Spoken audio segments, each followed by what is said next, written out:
Boa noite. Vamos começar a nossa 13ª aula, retomando aquilo que eu comecei a mostrar na aula nona, né? Quando eu falei sobre o estado de bem-estar social. Então, o estado de bem-estar social, que é o que eu vou tratar a partir de agora, né, é o resultado de uma evolução do Estado liberal do tipo clássico, que teve o seu apogeu na Europa, né, do século XIX, quando a sociedade industrial, né, se consolidou definitivamente, né, a partir da Inglaterra, como nós já falamos aqui várias vezes, se espalhando pelos demais países europeus e também aqui na América do Norte com os Estados Unidos. Né? Então, ao enfrentar problemas não previstos pela teoria liberal clássica, né, que lhe fundamentava, né, tanto no que se refere à dimensão filosófica, à dimensão política, à dimensão econômica, né, problemas esses que não haviam sido imaginados, questões que não haviam sido imaginadas, como aquelas que eu listei para vocês. Em particular, aquilo que ficou conhecido como a questão social, ao enfrentar isso, né, o Estado liberal clássico foi progressivamente se transformando a ponto, né, de, na primeira metade do século XX, né, ficar conhecido, né, por estado de bem-estar social. Certo? Estado de bem-estar social. Então, você tem uma evolução do Estado liberal do tipo clássico que, ao enfrentar problemas não previstos, né, pela teoria liberal clássica que lhe fundamenta, né, acaba por evoluir para um estado de bem-estar social. Isso ocorreu de maneira abrupta? Não, não ocorreu de maneira abrupta, ocorreu progressivamente, né? Variando em maior ou menor velocidade de acordo com as sociedades que foram, né, enfrentando, né, esses problemas, né, inerentes às transformações impostas pelas revoluções industriais. Lembrando sempre que, dentre todos os problemas, provavelmente o mais grave, porque afeta diretamente a vida das pessoas em sociedade, né, são as questões socioeconômicas, né?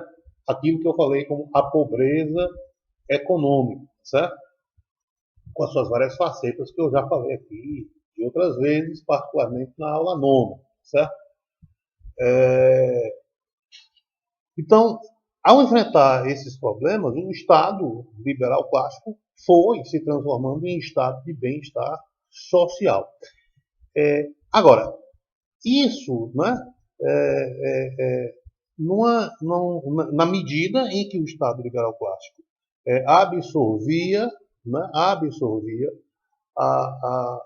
as demandas originárias da sociedade, certo? E procurava lhes dar respostas, tá certo? E aí, lembra, como eu falei na aula nona, se não me engano, aula oitava, aula nona, né?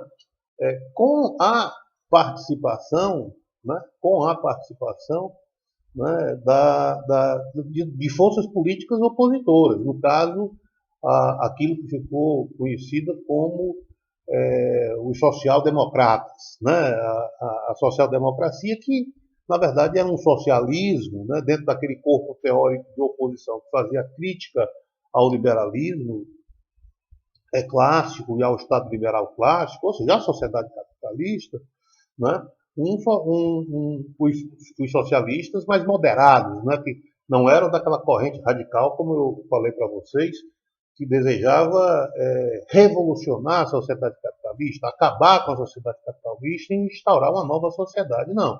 Né?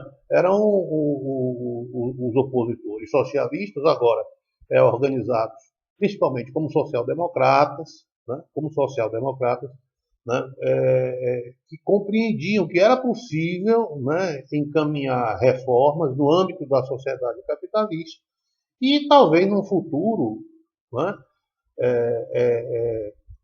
atingir, né, uma sociedade socialista no âmbito do jogo político, no jogo político democrático, certo? Portanto, no âmbito da sociedade capitalista. Ou seja, os social-democratas se caracterizavam, né, por almejar, né, a reforma da sociedade capitalista, tá certo? Implementando, né, políticas, tá certo? Que melhorassem as condições de vida dos segmentos sociais que padeciam, né, com a pobreza, né, da pobreza econômica. Então, essas reivindicações, né, social-democratas foram ao encontro das políticas liberais, né, do Estado liberal clássico, que compreendiam que era necessário, né, que o Estado liberal enfrentasse a questão social, né?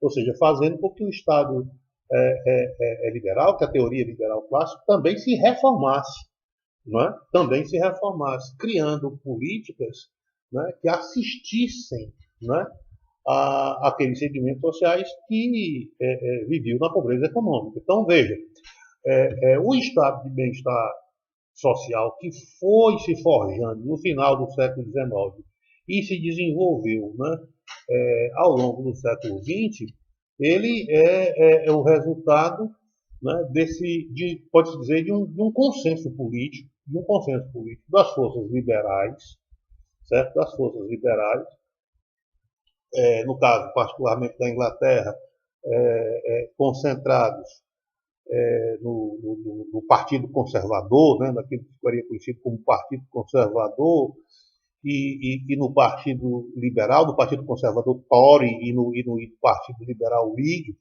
né, há um acordo entre, portanto, os Tories e os Whigs com, né, vamos dizer assim, com os nascentes partidos trabalhistas que encaminhavam as reivindicações dos social-democratas.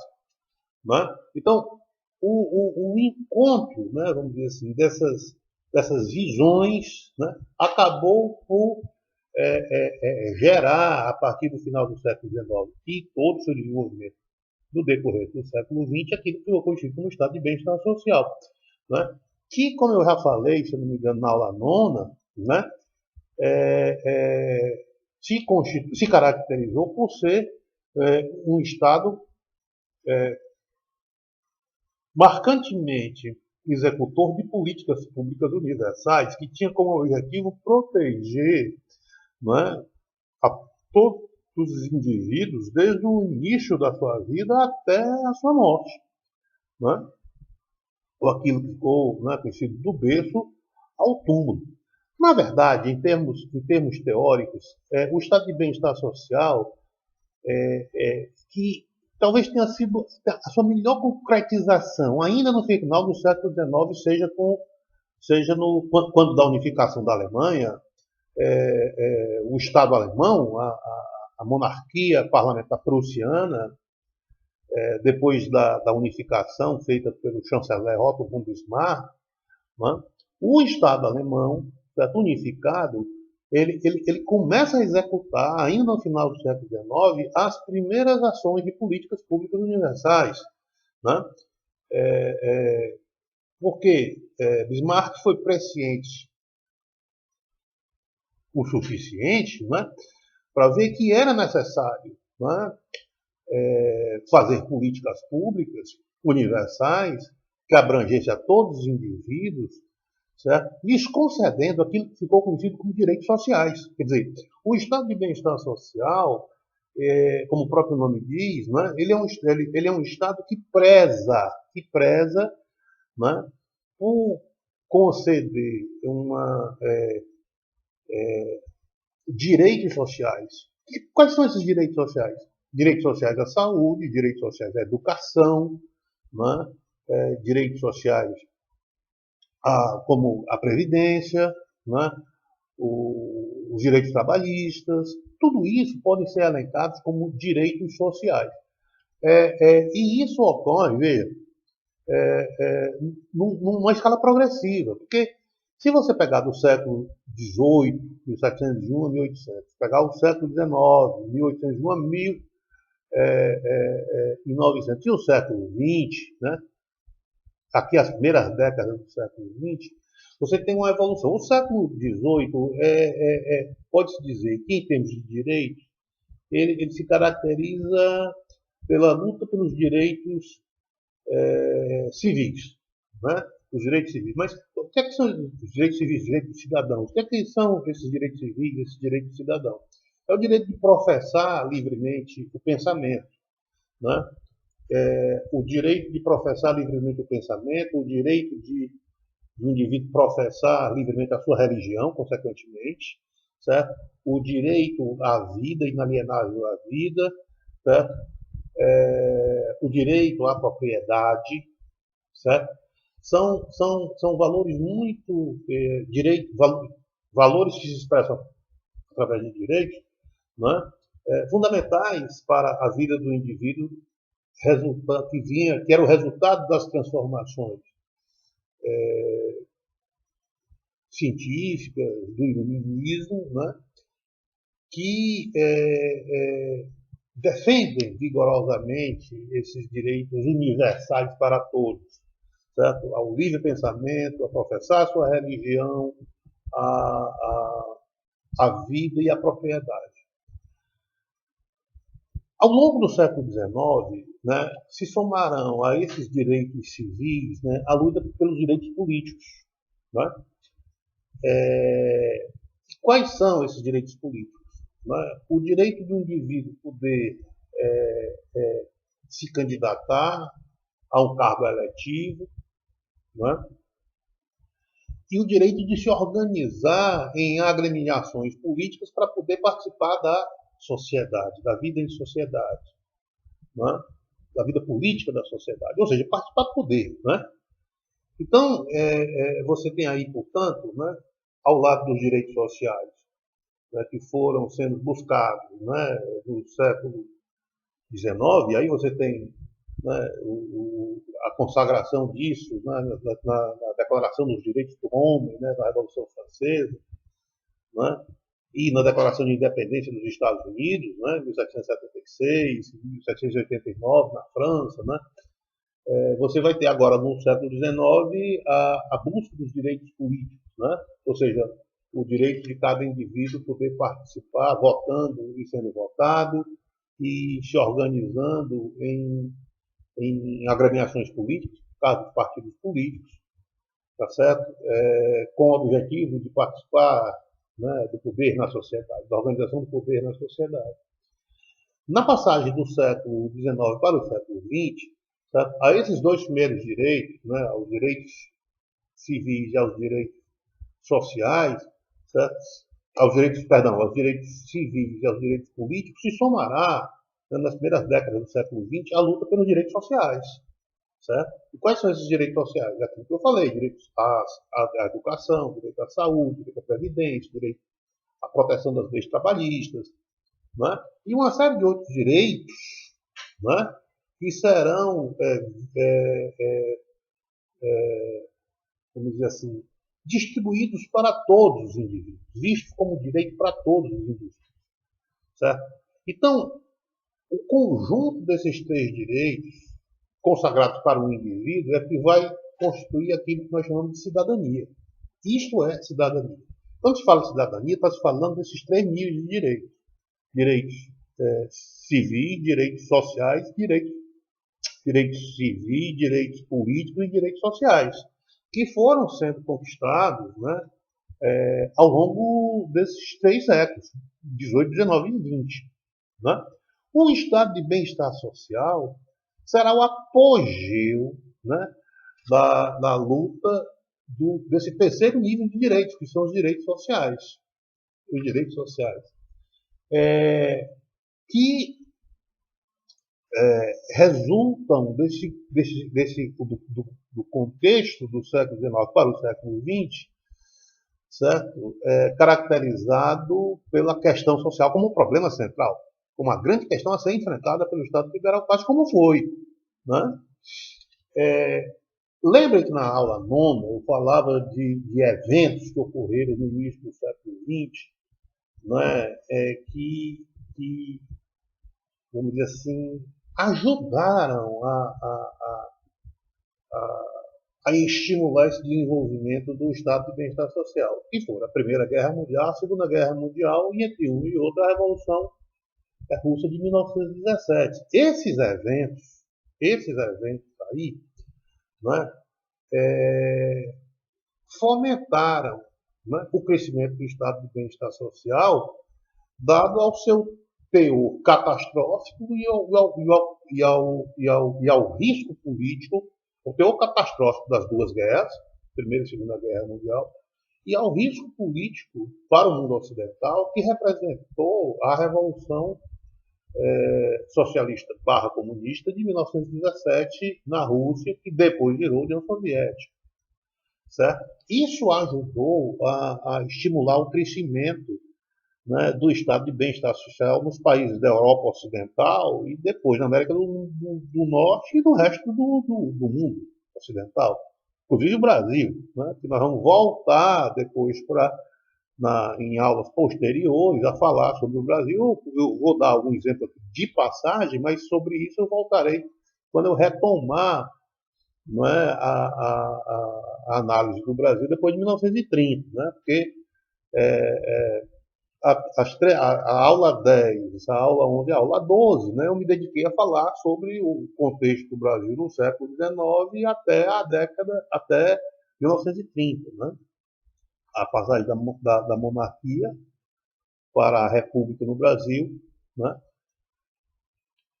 Então, mas aqui eu posso dar exemplos de passagem, né, sobre o Brasil, né, já nesse contexto de transformação na Europa de um estado de bem-estar social, né, do estado clássico para o estado de bem-estar social. Então, quando você vê, por exemplo, olha, o que acontece com a Primeira Guerra Mundial. A Primeira Guerra Mundial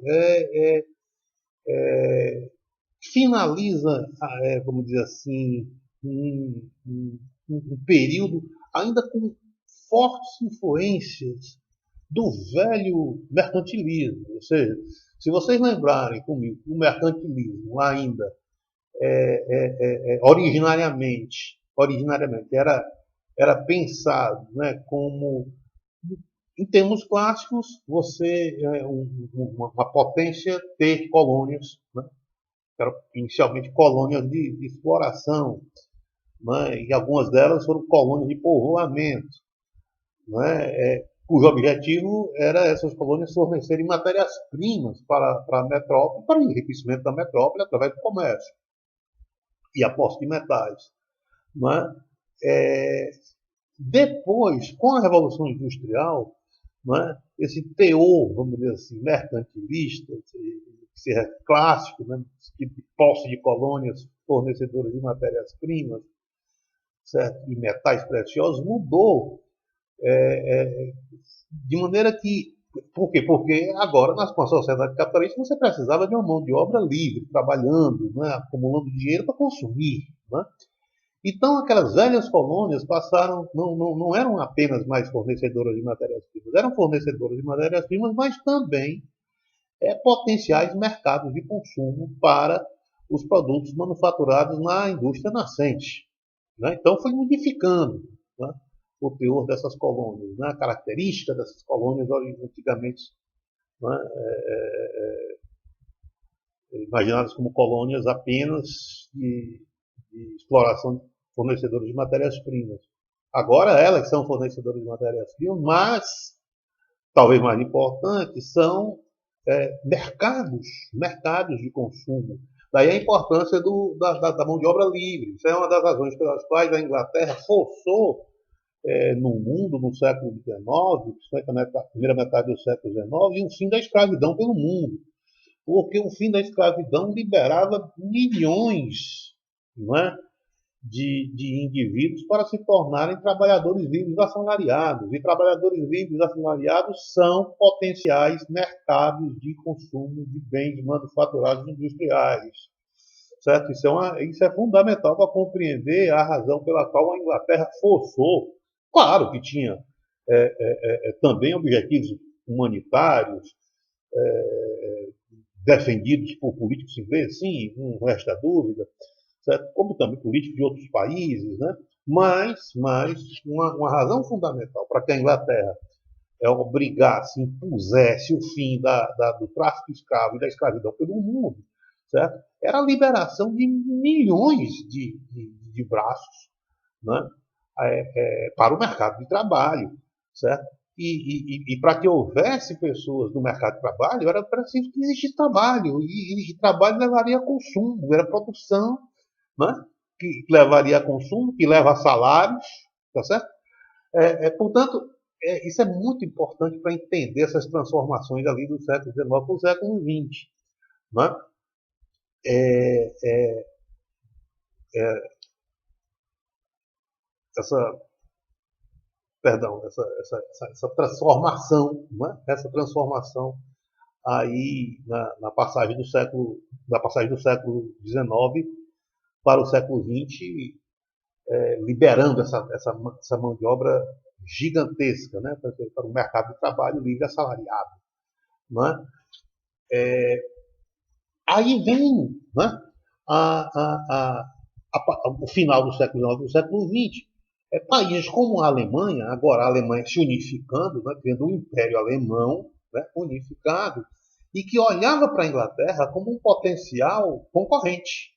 Certo? Como a França tinha feito com Napoleão Bonaparte, olha, durante o início do século XIX, certo? A França quis ser, né, a grande oponente econômica e política da Inglaterra, que a Inglaterra já era a potência hegemônica comandando os mares, a Inglaterra vinha fazendo a Revolução Industrial, certo? E a França tentou ser agora, foi essa tentativa foi feita por Napoleão Bonaparte, e Napoleão fez guerra com toda a Europa, mas o objetivo era desbancar a Inglaterra e não conseguiu, perdeu, e a França viveu instabilidades políticas, certo? Durante todo o século XIX, que vai desbocar lá na Primeira e na Segunda Guerra Mundial. Hein?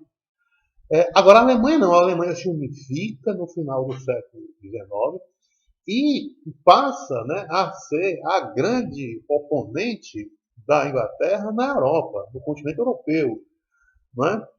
E a Inglaterra vai disputar o que com a Inglaterra? E a Alemanha vai disputar o que com a Inglaterra? O Império Alemão vai disputar o que com a Inglaterra? Vai disputar mercados. Mercados pelo mundo. Mas mercados para quem? Para a sua indústria nascente. Certo? E assim, né, olha só, começará, né, uma rápida industrialização da Alemanha, uma rápida militarização da Alemanha, e o objetivo, o foco, né, sempre foi a Inglaterra, contra a Inglaterra, desbancar a Inglaterra como potência hegemônica. Era isso que pensava o Império Alemão, certo? Disputar mercados. Mas se a Alemanha via assim, né, também outros países viam assim. A Itália estava se unificando. Certo? Olha só, a Alemanha se unifica, a Itália se unifica, a Bélgica era uma potência com colônias, tá certo? Principalmente na África, no Congo, né, africano. A Rússia, apesar de não estar no processo de industrialização, mas, dado ao seu tamanho, ao seu gigantismo e ao tamanho da sua população, era uma potência na Europa ainda. Né? E aí o que vai acontecer é que, isso que eu estava falando, os ecos do velho mercantilismo, principalmente na cabeça dos alemães, tá? Mas não era o mercantilismo clássico, era posto por colônias fornecedoras de matérias-primas, mas principalmente mercados de consumo. Isso vai, né, se acirrar numa disputa, numa competição, né, por uma nova organização econômica do mundo, que infelizmente acabou por chegar, né, por crises políticas mal resolvidas, acabou chegando à Primeira Guerra Mundial. Né? Quer dizer, o que era a Primeira Guerra Mundial? 14 de 9? Era uma guerra de potências capitalistas, potências industriais capitalistas. Né? E que levará à mortandade, né, de milhões de pessoas, né, na Europa e no mundo, mas principalmente na Europa, desorganizando todos os mercados. No continente, principalmente, e que começará a marcar o enfraquecimento da Inglaterra como potência hegemônica. Né? E que levará até a Segunda Guerra Mundial, quando definitivamente a Inglaterra passa, vamos dizer assim, o bastão, né, de potência hegemônica para os Estados Unidos. Mas tanto a Primeira Guerra Mundial como a Segunda Guerra Mundial, que a Segunda Guerra Mundial é um eco da Primeira Guerra Mundial. A Segunda Guerra Mundial é o resultado de pendências políticas mal resolvidas na Primeira Guerra Mundial, tá certo? Que culminou com a Segunda Guerra Mundial e a ascensão do nazismo de Hitler. Não é, não é o caso aqui para nós de nós detalharmos, né, as filosofias políticas, né, que levaram a isso, mas primordialmente compreender, né, o jogo econômico entre as potências, né, ali a Inglaterra, que era a grande potência hegemônica, contra o surgimento de oponentes, como no caso da Alemanha. Veja só, não é à toa que a Alemanha será a propositora da guerra, tanto na Primeira como na Segunda Guerra Mundial. Quer dizer, quem iniciou a guerra? A Alemanha. Certo? Isso não é à toa. Certo? Quer dizer, a Alemanha se via. E isso ainda hoje é assim. Se você perguntar quem é o carro-chefe, né, da União Europeia, chama-se Alemanha. Certo? Chama-se Alemanha. Então, isso a gente pode até dar algumas pinceladas a posteriori. Certo? Mas veja como a Alemanha é o grande Estado protagonista no continente europeu. Eu não estou falando na Inglaterra, que a Inglaterra não está no continente. A Inglaterra é um arquipélago, né? Arquipélago britânico, tá certo? Na parte insular da Europa. Né? Então, a Alemanha será a grande propositora da guerra. E por que era assim? Porque ela sempre viu, né, a Inglaterra como a principal opositora. Qual era a preocupação de Hitler? Veja só, qual era a preocupação de Hitler? A Alemanha. Aliás, perdão, a Inglaterra. A Inglaterra sempre foi. Por isso que ele evitou todos os esforços para tentar derrubar a Inglaterra. Mas, enfim, voltando aqui. A Primeira e a Segunda Guerra Mundial são o resultado dessas transformações, certo? Iniciadas ali no século XIX, quando a Inglaterra se torna a potência hegemônica. E será desafiada permanentemente pela sua principal oponente, que se chama Alemanha. Agora, evidentemente, tanto a Primeira Guerra Mundial como a Segunda Guerra Mundial foram verdadeiros desastres, verdadeiras catástrofes humanitárias, na medida em que desorganizaram os mercados europeus e os mercados do mundo. Tá certo? Com a morte de milhões de pessoas, com as destruições de milhares de libras esterlinas e depois milhares de dólares, né, em recursos econômicos, em riqueza econômica, né, e que, evidentemente, teve um impacto muito grande na vida das sociedades. Na vida das sociedades. Então, veja só. Ora, se o Estado liberal clássico havia começado a enfrentar, né, o problema da questão social, ou seja, o problema da pobreza econômica no final do século XIX, com políticas públicas que melhoravam as condições socioeconômicas, né, dos segmentos pobres, né, contando com isso, com a participação dos opositores socialistas, agora como social-democratas, veja, opositores socialistas como social-democratas, ou seja, na sua, vamos dizer assim, encarnação social-democrata. Não são os socialistas de orientação marxista engelsiana. Esses não.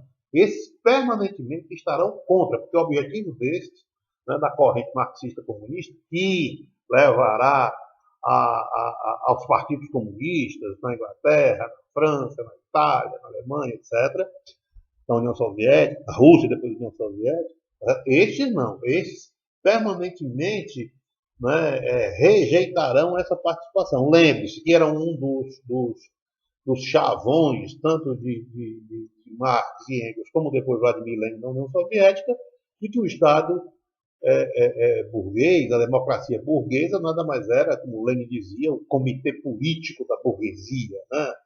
Que era o Estado democrático burguês, era o comitê como eles chamavam, comitê político da burguesia capitalista, tá certo? Então, evidentemente que eles não viam com bons olhos. Daí porque os socialistas marxistas e engelscianos perseguiram permanentemente os social-democratas, certo? Desde a origem, na famosa Associação Internacional dos Trabalhadores, os marxistas engelscianos, né, Marx e Engels, né, sempre perseguiram os social-democratas que eram acusados de traidores do movimento trabalhador, do movimento operário, do movimento camponês, tá certo? Porque os marxistas engelscianos diziam, né, que eles compactuavam, né, com os valores burgueses, né, que, na verdade, os social-democratas não eram, né, defensores do operariado, do campesinato, dos trabalhadores em geral, e sim, como pequenos burgueses, eram defensores da burguesia, defensores do capitalismo. Né? Mas, muito bem, o estado de bem-estar social é um resultado, né, dos acordos, como já falei, entre os liberais e estes social-democratas que eram perseguidos pelos marxistas engelscianos, né? Em prol da melhoria das condições de vida dos trabalhadores. E tiveram pleno sucesso. Tiveram pleno sucesso. Certo? Por quê? Porque, efetivamente, através das políticas públicas universais, certo? Que propiciavam direitos a todos os cidadãos, tá certo? Que eram aquelas políticas que eu já falei para vocês, as políticas públicas universais, a saúde, a educação, etc., os transportes públicos subsidiados, né? Enfim, né? A previdência, os direitos trabalhistas. Né? Quer dizer, isso efetivamente melhorou as condições dos segmentos sociais. Certo? Agora, observe que isso seria fundamental. Essas políticas públicas universais seriam fundamentais. Elas que começaram a ser forjadas ali no final do século XIX, certo? E no início do século XX, essas políticas públicas universais, essa política de proteção social aos segmentos pobres, enfrentando a questão social, seria de fundamental importância para enfrentar os desastres da guerra, tanto da Primeira como da Segunda Guerra Mundial. Por quê? Olha, porque de uma hora para outra, né, a guerra havia dizimado, certo? Toda a economia europeia. E num curtíssimo espaço de tempo. Se você pegue 1914, 1919, 1919, 1939, né? Quando começa a Segunda Guerra Mundial. Ou seja, 20 anos depois, né, de 19, né, 19, 29, 39, 20 anos depois do término da Primeira Guerra Mundial, eclode a Segunda Guerra Mundial. Quer dizer, 20 anos depois, era uma geração. Quer dizer, aquelas famílias, né? E o que são famílias? Pessoas que não nasceram, não tiveram, nem nasceram, nem tiveram condições de crescer. Por quê? Porque foram dizimadas na guerra. Quer dizer, uma geração apenas depois já havia a eclosão de uma nova guerra. E essa geração, muitos dessa geração, morrerão na Segunda Guerra Mundial. Né? Então, pegue bem esse ciclo. Ó. Começa a Segunda Guerra Mundial, 1914, né? Vai 18, 19, armistício, vai até logo 1939, quando começa, eclode a Segunda Guerra Mundial, até 1945. Quer dizer, é um curtíssimo espaço de tempo, né? Uma geração apenas, tomando a geração por 20 anos, entre um e o outro. Quer dizer, quando aquela geração estava crescendo, a Europa estava se recuperando, aí vem a eclosão de uma guerra pior ainda do que a Primeira Guerra Mundial. Certo? E, evidentemente, se a Primeira Guerra Mundial já desorganizou tanto as sociedades como os mercados na Europa e no resto do mundo, você imagina a Segunda Guerra Mundial, que foi uma guerra total. Se a Primeira Guerra já foi, imagina a Segunda Guerra Mundial. Então,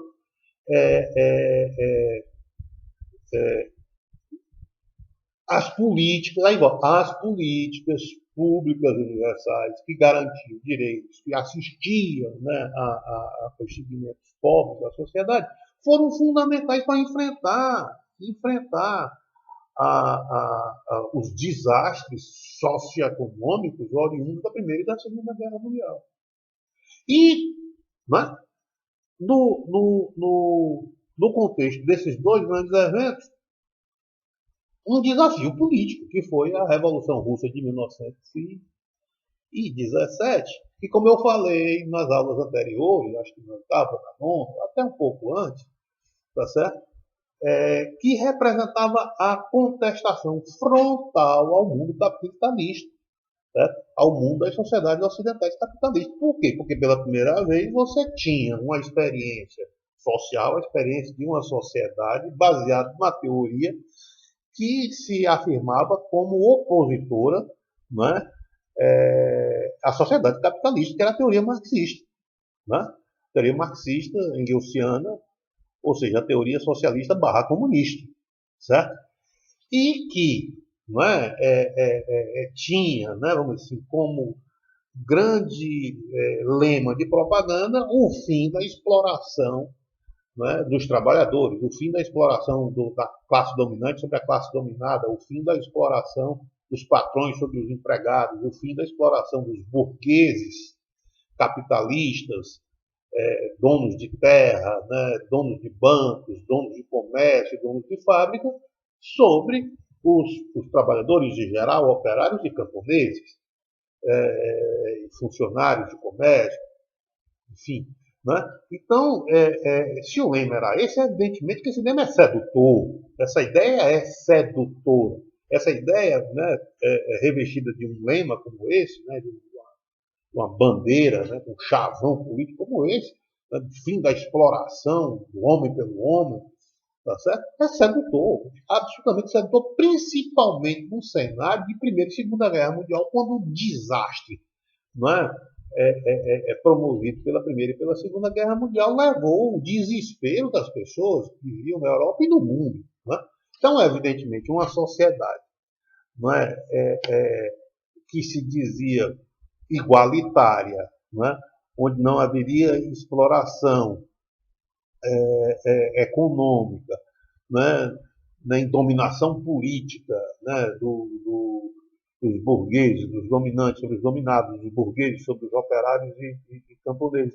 Evidentemente, não, que é uma ideia sedutora, é uma sociedade que teria tudo para fazer sucesso. Certo?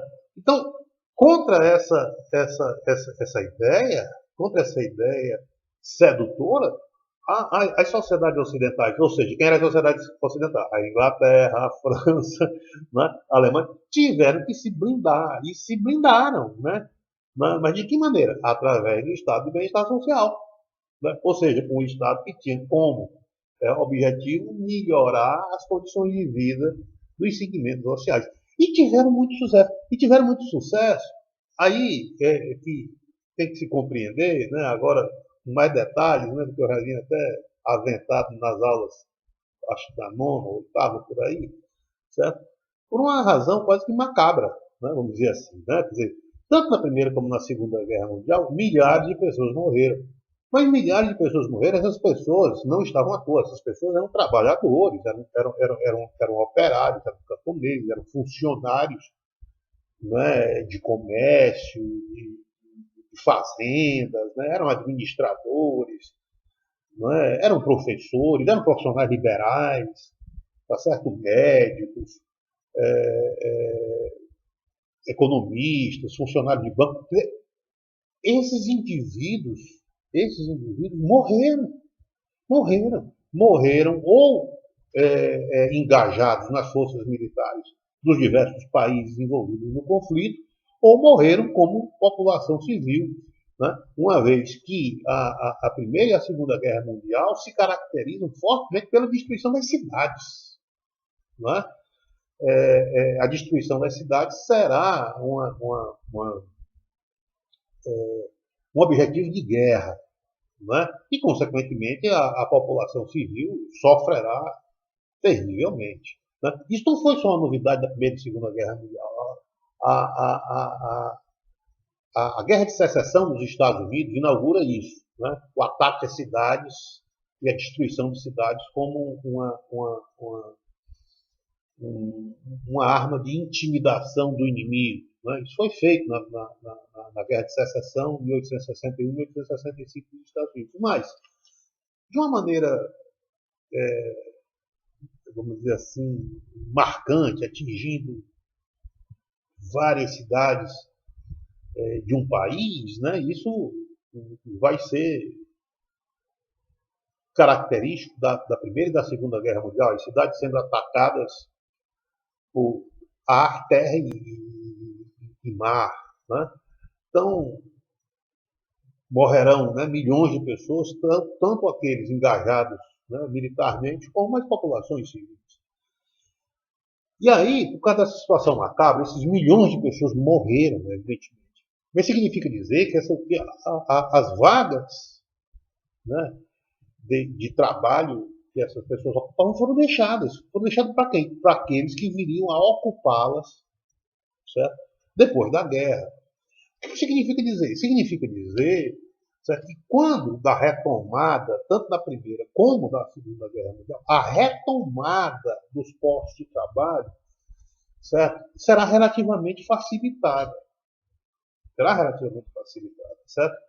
Por quê? Porque você tinha milhões de pessoas que haviam morrido que agora seriam, né, vamos dizer assim, estoque de pessoas, de mão de obra, pessoas trabalhando, estaria relativamente, né, garantido, né, para aqueles que iriam nascer, tanto na Primeira como na Segunda Guerra Mundial. Né?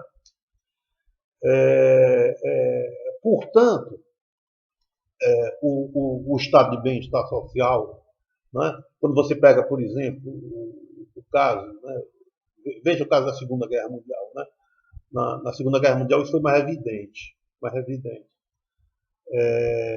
Porque havia ali quase que um pacto, né? Na Segunda Guerra Mundial, um pacto entre as empresas e os trabalhadores. Olha só, olha o entendimento. É por isso que eu falo dos acordos, a importância dos acordos. Olha o entendimento que surgiu ali depois da Segunda Guerra Mundial. Qual era o pacto? Na Primeira Guerra Mundial não houve tanto isso, porque o estado de bem-estar social ainda estava desenvolvendo. Mas na Segunda Guerra Mundial, terminada a Segunda Guerra Mundial, e os europeus vão receber. Olha, veja como as coisas vão se encaixando. Né? Os europeus vão. Por quê? Porque, olha só, o continente europeu estava absolutamente destruído. Se você pegar do Japão, né, lá no Extremo Oriente, pega o Japão destruído pela guerra, pega a União Soviética destruída pela guerra, pega a Europa destruída pela guerra, tá certo? Pega a Inglaterra destruída pela guerra, principalmente porque perdeu sua força militar, sua força econômica, absolutamente destruída pela guerra. Aí você olha, qual foi o país vencedor? Os Estados Unidos. No seu continente não houve nada. O parque econômico, o parque industrial americano estava absolutamente intacto. Significava dizer que estava preparado, né, para abastecer o mundo de dinheiro e de mercadorias. de mercadorias. Né? Evidentemente, manufaturados industriais. E aí os americanos vão recuperar a economia, vão fazer o famoso plano Marshall, né? Vão injetar milhões de dólares do Oriente até a Inglaterra, do Japão, né? Olha só, do Japão à Europa até a Inglaterra, né? Vão injetar milhões de dinheiro, né, com o plano Marshall, para recuperar a economia desse país. Como efetivamente recuperaram? Mas observe que recuperaram rapidamente. Observe como é interessante. Como é que o Japão, né, milhões de japoneses morreram, milhões de alemães morreram, milhões de italianos morreram, franceses, ingleses, e rapidamente eles se recuperaram. Se recuperaram porque tinham dinheiro dos Estados Unidos, injetado, né, nos países, para recuperar suas economias, e porque tinham vagas no mercado de trabalho. Vagas no mercado de trabalho a serem ocupadas. E aí cria-se um pacto. Qual é o pacto? Os empresários vão dizer assim, olha, vocês vão ter, né, o pacto em torno do Estado de Bem-Estar Social Europeu, né, vocês vão, as empresas, né, vão ter dinheiro à vontade, as empresas vão recompor os seus parques industriais, certo? Os trabalhadores, né, garantem, né, que não farão greve se não houver ganho de produtividade. Lembre-se, o que é produtividade? Produtividade é o aumento da produção de um bem ou um serviço na mesma unidade de tempo. Certo? Produtividade é o aumento da produção de um bem ou um serviço na mesma unidade de tempo. Certo? Na mesma unidade de tempo. Certo? Então, aos trabalhadores, os trabalhadores pactuaram, né, em não fazer reivindicações, melhorias salariais, se não houvesse ganhos de produtividade, ou seja, aumento da produção de um bem ou serviço, né, pelos quais eles fossem responsáveis na mesma unidade de tempo. E, por outro lado, o empresariado se comprometia a não demitir, não fazer demissões em larga escala. E não havia nem tanta necessidade, né, na medida em que os mercados europeus estavam se reconstruindo, não é? Então, a consequência dessa coisa aí é que na Segunda Guerra Mundial para frente vai se viver, não é à toa, como é que vai se chamar os anos pós Segunda Guerra Mundial? Os anos dourados, né? E a geração baby boomer, né, que nascerá depois da Segunda Guerra Mundial, se caracterizar por muitos filhos, né, casamentos, né, muitos filhos nascendo, etc. Quer dizer, e aí vivendo-se um chamado ano dourado. Não é à toa. No final dos anos 40, da década de 40, depois de 45, depois da guerra, né, da Segunda Guerra, e os anos 50. E os anos 50. Né? E aí o estado de bem-estar social está vivendo o seu auge. Né? Os vários estados europeus vão se caracterizar por ser estados de bem-estar social. Ou seja, conjugando interesses, né, tanto de empresários como de trabalhadores, nos vários países, né, as várias associações empresariais, as associações comerciais, certo? Com os sindicatos dos trabalhadores, né, pactuando em torno do estado de bem-estar social, fazendo pactos, acordos em torno do estado de bem-estar social. O que teve, né, ganhos absolutamente positivos no que se refere à melhoria das condições de vida, dos vários segmentos sociais europeus, principalmente, né, o segmento operário e camponês, evidentemente, os trabalhadores europeus em geral. Né? Então, é importante levar em consideração isso para compreender o estado de bem-estar social. Agora, para financiar, lembrando que, veja bem, né, para financiar tudo isso, né, já que o dinheiro do Plano Marshall era um dinheiro para recuperar a economia europeia, né, dos vários países europeus. Certo? Mas depois dessa recuperação, para continuar a fazer essas políticas de bem-estar social, ou seja, essas políticas públicas universais, era necessário recursos. Esses recursos seriam originados de onde? Dos impostos. Ou seja, o estado de bem-estar social, diferentemente do estado liberal clássico, que era um estado pequeno, é um estado pesado, é um estado grande, né? É um estado macro.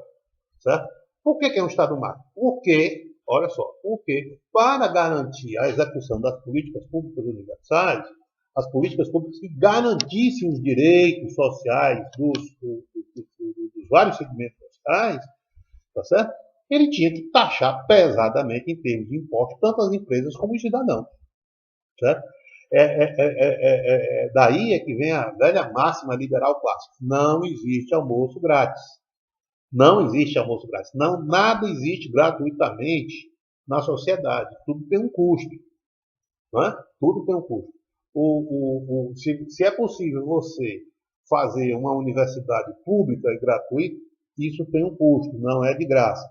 Se é possível você ir a um pronto-socorro, a um hospital público, né, participar do SUS, Sistema Único de Saúde, isso não é sem pagar nada, aparentemente, isso não é de graça. Isso tem um custo.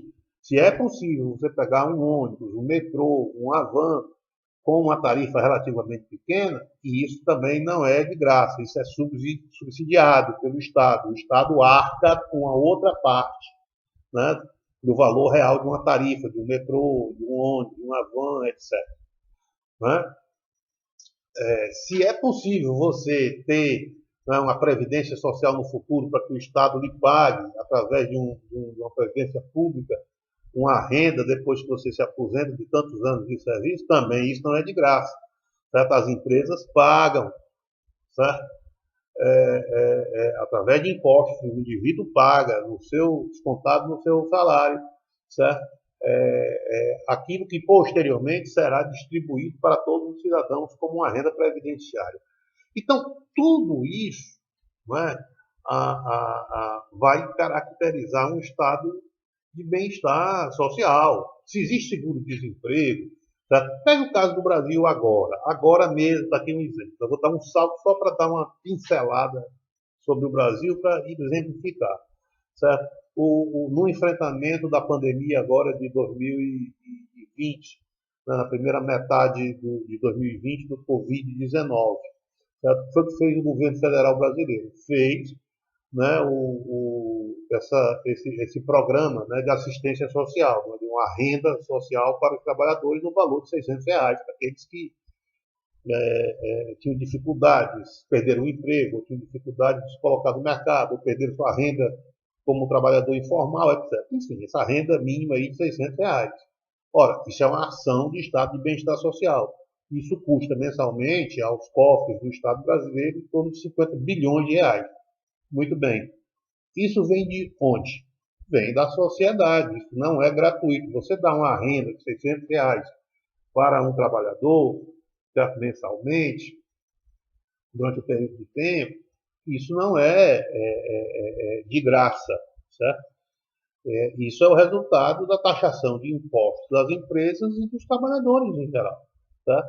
Então, o estado de bem-estar social, para que ele possa continuar, isso é muito importante que vocês compreendam, para que ele possa continuar a garantir, né, essas políticas de assistência social de maneira a melhorar as condições de vida dos trabalhadores. Como eu falei na aula nona, se eu não me engano, proteger o indivíduo, criar um guarda-chuva de proteção social desde o nascimento dele, certo? De garantindo, né, uma saúde pública gratuita, a partir do atendimento nos postos de saúde da família, não é?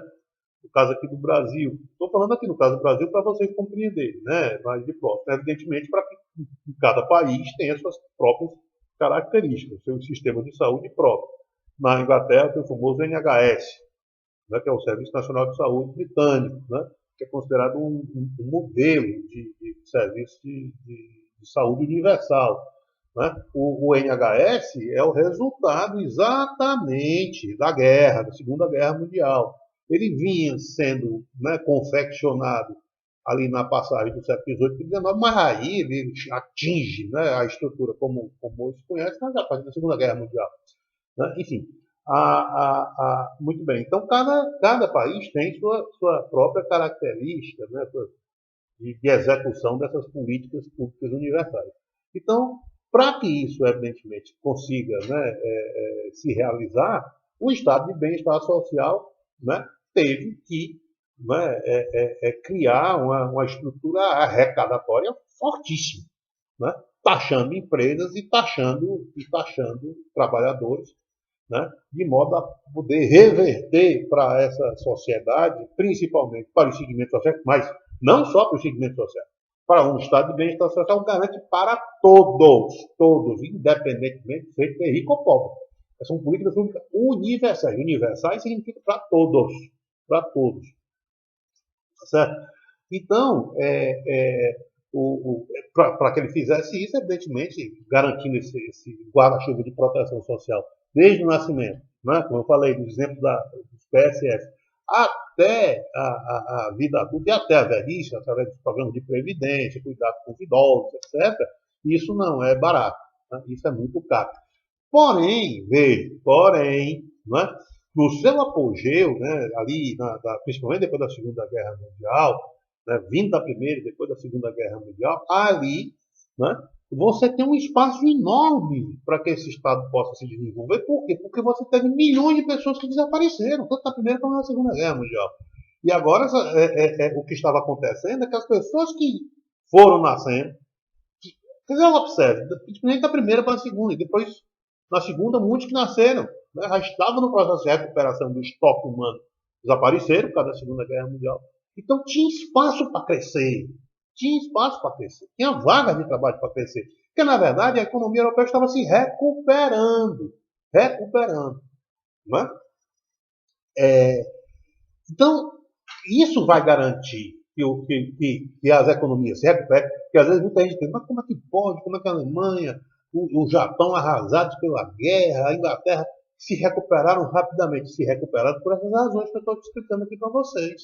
Quer dizer, tinha dinheiro suficiente, você tinha agora vagas de trabalho, vamos dizer assim, a serem preenchidas, a serem reocupados, tá certo? E tinha um estado de bem-estar social que estava garantindo políticas públicas para melhorar as condições de vida de toda a sociedade. Certo? Isso fará com que, depois da Segunda Guerra Mundial, certo? As condições de vida das gerações que nascerão dos anos 50 para frente, né, serão gerações que terão uma qualidade de vida superior, certo? Mas muito superior aos seus pais e aos seus avós. Certo? Aos seus pais e aos seus avós. Os jovens que nascerão nos anos 50, nos anos 60, nos anos 70, terão oportunidades em termos de direitos sociais, né? Muito superiores, ou seja, terão qualidade de vida muito superiores, certo? Aos seus pais e aos seus avós. Que esses pais e avós padeceram, né? Com a questão social, certo? E padeceram com a guerra. Com a guerra, aliás, com as guerras, Primeira e Segunda Guerra Mundial. Certo? E o impacto disso, olha o que, que está se preparando para o futuro. O impacto disso é que você terá uma aceleração enorme, dada ao resultado dessas qualidades de vida, no envelhecimento da população. Não é? Nas perspectivas de vida, no aumento progressivo e rápido das expectativas de vida da população. Mas aí tem um problema de natureza matemática. Certo? Ou seja, se, né, as pessoas estão envelhecendo cada vez mais, significa dizer, certo, que essas pessoas necessitarão cada vez de mais recursos para poder manter a sua qualidade de vida resultante, né, das políticas públicas universais originárias do Estado de Bem-Estar Social. Certo? Isso eu já estou apontando para os problemas futuros que acontecerão. Certo? Então, veja, por quê? Porque a melhoria das qualidades de vida significa redução das mortalidades infantil, porque você tem para a saúde, né, à disposição de todos os segmentos sociais, consequentemente, o aumento rápido da população. Então, ó, você tem aí, né, no primeiro momento, a redução da mortalidade infantil, o aumento rápido da população e o aumento da expectativa de vida, o prolongamento acelerado da expectativa de vida da população. Aumento da mortalidade infantil, né, aumento da mortalidade, diminuição da mortalidade infantil, aumento rápido da população, consequência, né? A euforia, né, também depois da Segunda Guerra Mundial, os anos dourados, e a aceleração da expectativa de vida. Tá? São resultados imediatos do Estado de Bem-Estar Social, as políticas públicas universais do Estado de Bem-Estar Social. Significa dizer que a passagem do Estado clássico para o Estado de Bem-Estar Social foi coberta de sucesso. Foi coberta de sucesso. Né? Tanto é que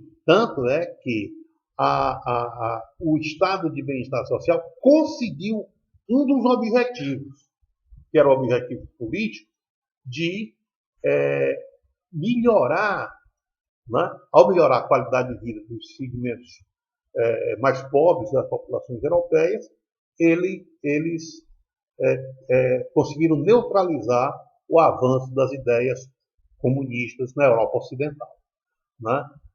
A União Soviética ficou circunscrita apenas aos países satélites que a União Soviética veio libertando, né, depois da Segunda Guerra Mundial, quando a União Soviética desce, né, dos limites políticos, limites territoriais, né, da União Soviética e vem, né, tirando os alemães do seu território, chega até Berlim, né, os países que ela ocupou, Tchecoslováquia, Hungria, Polônia, certo? Esses países, Letônia, Estônia, Ucrânia, esses países aí, né, ficarão sob o domínio, né, da União Soviética, até que a União Soviética se dissolva, né, em 1989. Né, em 1989. Mas aí, né, a gente retorna posteriormente. O importante é que o Estado de Bem-Estar Social conseguiu também o intento de barrar, né, ao melhorar as condições, as condições socioeconômicas, né, dos segmentos pobres europeus, dos trabalhadores europeus, conseguiu barrar, certo, o avanço comunista. Por hoje está bom, obrigado.